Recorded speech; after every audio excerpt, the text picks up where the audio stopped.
มันจีสำเร็จแล้วนี่มันบ้านเฮ็ดบาเลยเพื่อเอาล่อให้มันด้านเลยมันจะสำเร็จแล้วเด้อยังได้ห้องเดียวนี่จะไม่เป็นเทห้องเราต้องแต่ยตานี่ไง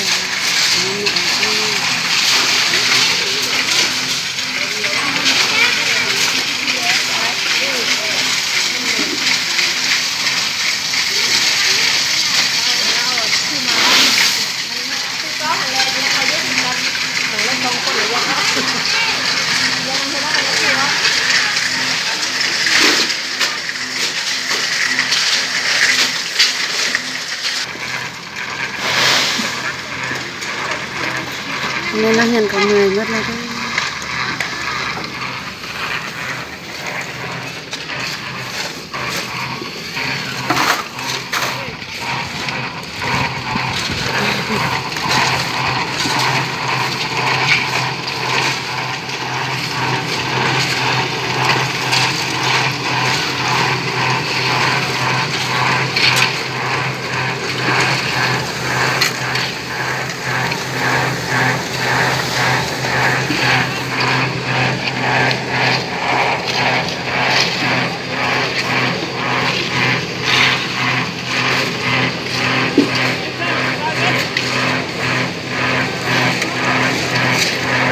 เดี๋ยวเราลูกท้องน้องกระโมนะตักใส่ตู้เอาไปดีขึ้นเฮ็ดแล้วก็ยังทำชอบซื้อ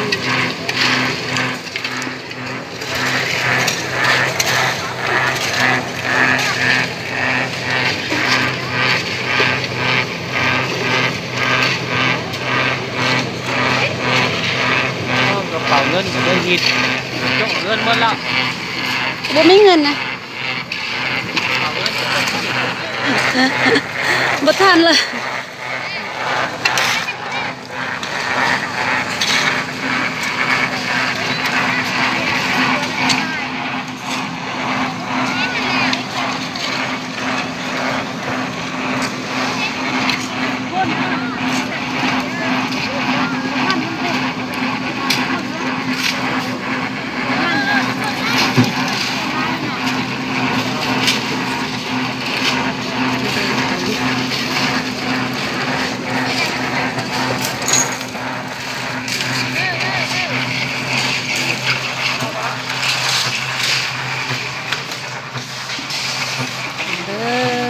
สำเร็จแล้วเด้อ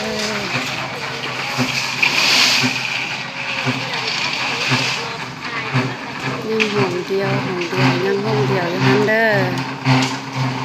ช่วยอีห้องนะตอนนี้อ่ะห้องต่อเจ็ดตานะ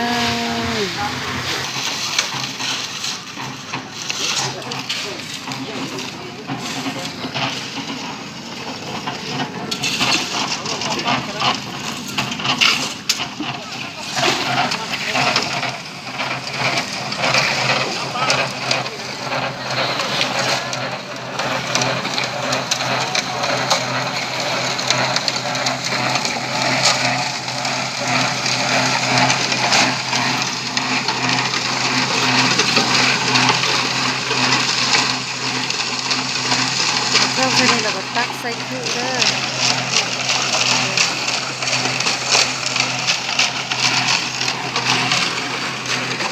ถ้าครูจอยเม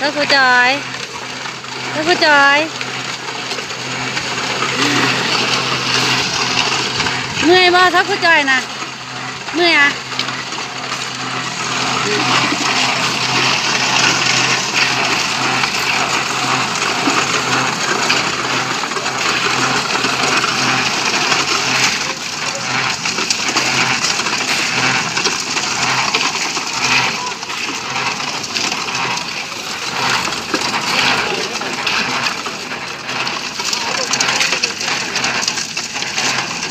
ตักขึ้นไปนะพอกใส่ดีกว่าตักขึ้นเอาไปนะโดยจะทำน้ำเลย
เต่าเด้